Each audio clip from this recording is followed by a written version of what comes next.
अस्सलाम वालेकुम एवरीवन। मैं उम्मीद करती हूँ कि आप सब लोग ठीक-ठाक होंगे। आप लोग मुझे देख रहे हैं इल्म की दुनिया के ऑफिशियल यूट्यूब चैनल पे और मैं हूँ नेहा राठौर और आज हम मौजूद हैं एड फॉरेन के ऑफिस में। अब मज़ीद जो है अंदर जाके बात करते हैं, देखते हैं इनके ऑफिस की क्या एनवायरनमेंट है, कितने स्टूडेंट्स आज यहाँ पे मौजूद हैं, इनके सीईओ का क्या कहना है। तो आइए मेरे साथ अंदर और हम चलते हैं और इंटरव्यू को कंडक्ट करते हैं। जी, अब हम मौजूद हैं हाफिज साहब के ऑफिस में जो कि सीईओ है एड फॉरेन के। तो आप प्लीज हमें बताइएगा कि स्पेशलिटी आपकी ऑस्ट्रेलिया है ऑब्वियसली, और जैसे कि हम लोग देख रहे थे कि ऑस्ट्रेलिया में पिछले दिनों वीजाज के बहुत इश्यूज आ रहे थे, स्टूडेंट्स को भी मसले हो रहे थे। तो आपसे किस किस किस्म के क्वेश्चंस जो हैं वो स्टूडेंट्स आके करते हैं? ऑस्ट्रेलिया की मार्केट के अंदर थोड़ा सा एक चेंज आई है जिसमें बहुत से स्टूडेंट्स जो है ना वो रिफ्यूजल्स में गए हैं। वो क्यों गए हैं उसकी रीजंस डिफरेंट उन्होंने बताई, डिपार्टमेंट ने भी बताई है कि ओवर एप्लीकेशन सबमिट हुई है, 167% ओवर एप्लीकेशन सबमिट हुई है और कुछ पाकिस्तान से जो है कुछ डॉक्यूमेंटेशन का इशू आया था जिस वजह से उन्होंने बहुत से स्टूडेंट्स को रिफ्यूज़ल किया। लेकिन जो बच्चे रिफ्यूज़ हुए हैं उनके ऊपर ये रीज़न इम्प्लीमेंट नहीं हुई, लेकिन बिहाइंड द सीन जो है वो उन्होंने इस के ऊपर क्विक एक्शन लिया जिस वजह से बच्चे बहुत से रिफ्यूज़ किए।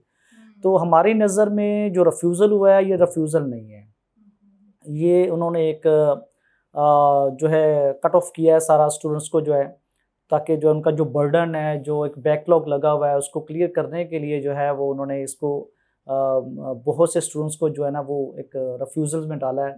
लेकिन बहुत से स्टूडेंट्स के साथ बहुत ज़्यादती हो चुकी है और डिसअपॉइंट बहुत ज़्यादा हो चुके हैं।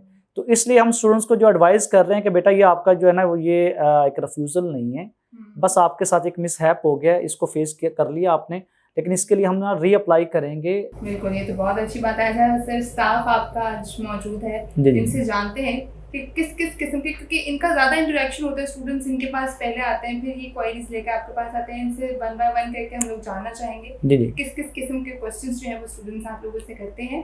हाफिज साहब, हमारे पास बहुत सारे स्टूडेंट आते हैं जो क्वेश्चन करते हैं कि मैं ऑस्ट्रेलिया में स्टडीज जब वीज़ा लग जाता है तो मैं जाकर वहाँ कोर्स कितनी देर बाद तब्दील कर सकता हूँ। जब आपको वीज़ा ग्रांट होता है तो उसके ऊपर एक वीज़ा कंडीशन लगी होती है जिसके ऊपर होता है कि आप चेंज ऑफ कोर्स नहीं करेंगे, चेंज ऑफ इंस्टीट्यूशन नहीं करेंगे। लेकिन क्या होता है कि वहाँ पे जो स्टूडेंट्स होते हैं ऑस्ट्रेलिया के अंदर वो आपको मिसगाइड करते हैं, वो आपको बताते हैं कि कोई बात नहीं यार कर लो, कोई ऐसा इशू नहीं है, उसमें कोई मसला नहीं है। लेकिन जब आप उसमें पीआर की तरफ जाते हैं या आप पोस्ट ग्रेजुएट वीज़ा की तरफ जाते हैं या आप वीज़ा एक्सटेंशन की तरफ जाते हैं, उस वक्त मसला होता है, क्योंकि जो उनका लॉ है वो है कि before 6 month completion of the course, यानी कि आप उसको चेंज कर सकते हैं मेन कोर्स की तरफ। फॉर एग्जांपल हमारा डिप्लोमा है 2 साल का, तो बच्चा एक जाता है, वो उसका वीज़ा ग्रांट हो जाता है तो वो कहता है कि जनाब मैं जाते ही चेंज कर लेता हूँ। अब लॉ जो कहता है उसके मुताबिक होता है तकरीबन डेढ़ साल से पहले आप उसको चेंज नहीं कर सकते, क्योंकि लास्ट जो 6 मंथ बनते हैं, जो मेन कोर्स है वो उसका सेकेंड कोर्स होता है, उसका 6 मंथ आपके गुजरने के बाद आप उसको चेंज कर सकते हैं। लेकिन ये लोगों को पता नहीं होता, लोग उसको चेंज कर जाते हैं लेकिन ब्रीच ऑफ लॉ में चले जाते हैं। उनको प्रॉब्लम फेस करनी पड़ेगी जब वो वीज़ा एक्सटेंशन अप्लाई करेंगे या पीआर की तरफ जाएंगे या ग्रेजुएट की तरफ जाएंगे। मेरा सर आपसे एक क्वेश्चन है। बहुत सी इंक्वायरीज आती हैं, स्टूडेंट कुछ स्पाउस के साथ जाना चाहते हैं, तो मैं जानना चाह रहा हूँ कि क्या ऑप्शंस है स्टूडेंट्स के लिए कि वो स्पाउस वीज़ा अप्लाई कर सकें साथ में, और कितना बजट है और उनके आगे क्या चांसेस है कि वो वहाँ पे कितना अर्न कर सकते हैं, या उनके लिए कितने आवर्स अलाउ होते हैं, वर्किंग आवर्स स्टूडेंट्स के लिए। जी, मैं इस बारे में बताना चाह रहा हूँ। बेसिकली क्या होता है कि स्पाउस के साथ वीज़ा अप्लाई करना थोड़ा सा डिफ़िकल्ट होता है, उसमें वीज़ा ग्रांट के चांसेस थोड़े से इतने ज़्यादा हाई नहीं होते। लेकिन अल्हम्दुलिल्लाह हमने अभी जो है लास्ट रिसेंटली जो है डिप्लोमा लेवल पे वीज़ा ग्रांट किया है, जिसमें डिप्लोमा लेवल पे स्पाउस की फैमिली पूरी अप्लाई हुई है और उसमें उनका वीज़ा ग्रांट हुआ है। तो उसमें ये लेकिन हम हाईली रिकमेंड करते हैं कि मेन एप्लीकेंट जो है वो पहले वीज़ा अप्लाई करे, उसके बाद जब वीज़ा ग्रांट हो जाए तो उसके बाद जो है स्पाउस उसके बाद वीज़ा अप्लाई करे आफ्टर 3 मंथ जो है। तो लेकिन हमारी अभी प्रैक्टिस के अंदर जो हमने जो वीज़ा भी ग्रांट किया है उसके अंदर हमने जो है उसको जॉइंटली वीज़ा अप्लाई किया है, कंबाइन वीज़ा अप्लाई किया है। तो अभी उनका वीज़ा ग्रांट हुआ है, लेकिन मैं इसको इतनी ज़्यादा सक्सेस नहीं समझता, क्योंकि हम समझते हैं कि वीज़ा ग्रांट अगर आपने स्पाउस फैमिली के साथ अप्लाई करना है तो आप कोशिश करें कि मास्टर्स लेवल पे या बैचलर डिग्री कम अज़ कम हो। डिप्लोमा लेवल पे रिस्क ज़रा ज़्यादा इन्वॉल्व हो जाता है। अच्छा सर, बहुत सी हमारे पास ऐसी इंक्वायरीज आती हैं जो कहते हैं कि बच्चे हमने विदाउट आइट्स पे हमने यानी कि अप्लाई करना है बाहर। काफ़ी ज़्यादा बच्चे होते हैं जो 4.5 आइट्स पे आते हैं। ज़्यादातर बच्चे कहते हैं कि मैंने विदाउट आइट्स पे बाहर यानी कि अप्लाई ऑस्ट्रेलिया अप्लाई करना है। तो उनके लिए हमारे पास बेस्ट वे कौन सा हो सकता है? वेल बेसिकली इसमें ये होता है कि कुछ लेवल 1 के कॉलेजेस होते हैं ऑस्ट्रेलिया के अंदर जो उनको एग्जम्पशंस राइट्स होती हैं, लेकिन एग्जम्पशन राइट्स इस तरह नहीं है कि वो टोटली आपको विदाउट आइट्स से एक्सेप्ट कर लें। उनका अपना एक प्लेसमेंट टेस्ट होता है। उस प्लेसमेंट टेस्ट के ऊपर जो है वो आपको जब आप बच्चा करता है तो उसका स्कोर होता है। स्कोर में अगर बच्चा पास कर जाता है तो उसको जो वेवर मिल जाती है आइट्स की, टॉफल की, पीटीई की, जो है वो आपको एग्जम्पशन मिल जाती है। उसकी बेस पे फिर आपको विदाउट आइट्स हो सकता है, क्योंकि वीज़ा चेकलिस्ट टूल्स ऑस्ट्रेलिया के मुताबिक जो है अगर आप पाकिस्तान बेसिकली लेवल 3 में है, उसके पासपोर्ट को कंसिडर करते हुए हम जब उसको असेसमेंट करते हैं तो इंग्लिश प्रोफिशिएंसी और फाइनेंशियल ये दोनों एग्जम्प्ट हो जाती हैं। तो ये हो सकता है, लेकिन ये कॉलेजेस की अपनी इंटरनल रिक्वायरमेंट्स होती हैं। कुछ कॉलेजेस जो हैं, बल्कि मोस्टली कॉलेजेस जो हैं वो रिक्वायर्ड करते हैं कि ये सारी चीज़ें होनी चाहिए। अच्छा, तो हाफिज़ साहब हमारे पास बहुत से स्टूडेंट ऐसे आते हैं जो हमारे पास ये पूछते हैं कि अगर मैंने ऑस्ट्रेलिया जाना है तो कौन कौन सा इंग्लिश टेस्ट हमारे लिए रिक्वायर्ड है, आइल्स, पीटी या जो भी है, और अगर उसके अंदर हमारे मार्क्स कम आ जाते हैं, जैसे 4.5 किसी का आ जाता है या 5 आ जाता है, तो उसके लिए क्या फर्दर रिक्वायरमेंट है कि वो कैसे अप्लाई करेंगे या कहाँ पे अप्लाई करेंगे, किस तरह उसका सारा प्रोसीजर हुआ है? पीटीई, टॉफल और आइल्स ये 3 टेस्ट और एक और टेस्ट है वो पाकिस्तान में एक्सेप्टेबल नहीं है, तो पाकिस्तान में होता नहीं है बेसिकली। तो ये 3 टेस्ट हैं जो पाकिस्तान से बच्चे करते हैं, तो इसी की बेस के ऊपर जो ना अप्लाई हो जाता है। और दूसरा जो है, अगर किसी बच्चे का लो आइल्स है, स्कोर है, तो वो पॉसिबिलिटी उसकी हो जाती है, कोई मसला नहीं है, क्योंकि सिर्फ एलिकोस का इशू होता है। जिसका 4.5 है उसको 20 से लेके 30 वीक्स तक जो है ना एलिकोस लग जाता है।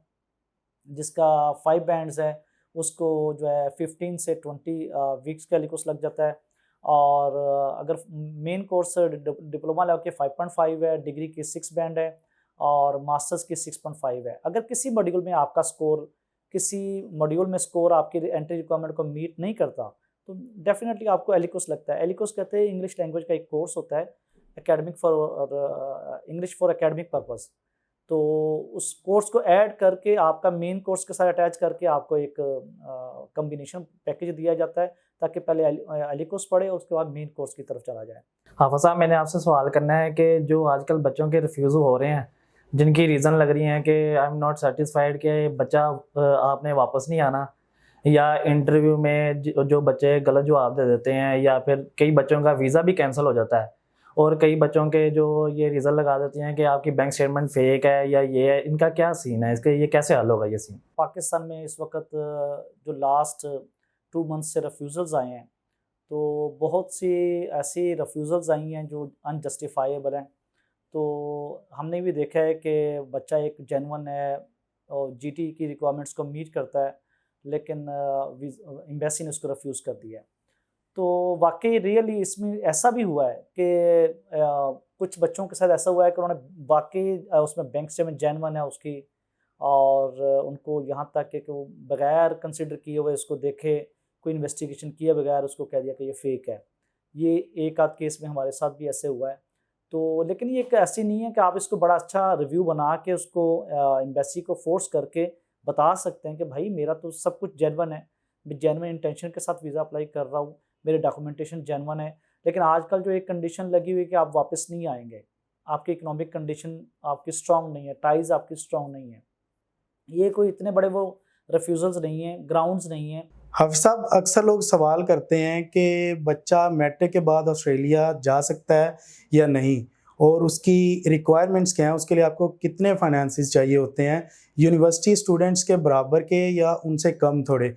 और दूसरी बात जो पूछी जाती है कि उस बच्चा अंडर एज होता है, उसके साथ उसकी केयर के लिए कोई पेरेंट्स में से कोई जा सकता है या कोई और ब्लड रिलेटिव जा सकता है?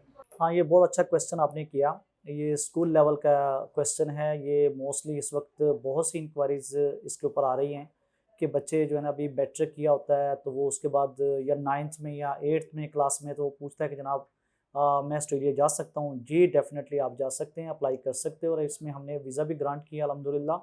उसमें ये है कि लेकिन अंडर 18 होना चाहिए। मैक्सिमम जो एज है वो 19 ईयर्स होनी चाहिए, लेकिन अंडर 18 हो ज़्यादा बेहतर है, क्योंकि स्कूल लेवल पे जो उसकी एक्सेप्टेंस जो है एडमिशन की वो ज़्यादा होती है। अब जो क्लास का बच्चा होगा उसको हम रिकमेंड करेंगे अकॉर्डिंग टू उसकी बैकग्राउंड, एजुकेशन बैकग्राउंड के मुताबिक जो है स्कूल में अप्लाई करेंगे। मोस्टली कई स्कूल्स विदाउट आइल्स भी ले लेते हैं, और उसमें एक प्लेसमेंट टेस्ट होता है जैसे मैंने आपको बताया, तो उसके मतलब कर लें। लेकिन फ़ीस का थोड़ा सा इसमें होता है, इसमें 2 एडिशन कॉस्ट होती हैं। एक गार्डियनशिप की कॉस्ट होती है। गार्डियनशिप ये होता है कि आपका बच्चा जो जब अंडर 18 होता है तो उसको वहाँ पे गार्डियनशिप लेनी पड़ती है, और गार्डियनशिप के एक्स्ट्रा आपको पे करना पड़ता है। उसमें तकरीबन डिपॉज़िट जो है वो तकरीबन कुछ 600-700 डॉलर जो है पर वीक आपको एक्सपेंस पड़ता है। और उनकी ट्यूशन फ़ीस जो तकरीबन $12,000 से फ़ीस स्टार्ट होती है। 12 से $18,000 के दरमियान में आपको ट्यूशन फ़ीस आपको मिल जाती है। और इसमें डेफिनेटली वही लिविंग कॉस्ट आपको बैंक स्टेटमेंट में शो करनी पड़ती है, जिस तरह कॉलेजेस में करते हैं, जिस तरह यूनिवर्सिटीज़ में करते हैं। और तकरीबन जो है ना $21,041 जो है वो आपको लिविंग कॉस्ट शो करनी होती है, प्लस आपको ट्यूशन फ़ीस उसकी पूरे साल की होती है, और गार्डियनशिप की कॉस्ट भी उसके अंदर शामिल करते हैं। रह गया आपका पेरेंट्स के साथ जो है कि वो पेरेंट्स साथ अप्लाई कर सकते हैं कि नहीं कर सकते। जी कर सकते हैं उसमें, लेकिन पाकिस्तान से जो लेवल 3 में कंट्री है, इसलिए पाकिस्तान से वीज़ा लगने के चांसेस इतने ज़्यादा नहीं हैं। लेकिन ये मैं नहीं कह सकता कि नामुमकिन है, मुमकिन है। अगर आप अप्लाई करना चाहते हैं, उसको ट्राई करना चाहते हैं तो जा सकते हैं, लेकिन कोई इतने ज़्यादा चांसेस नहीं होते।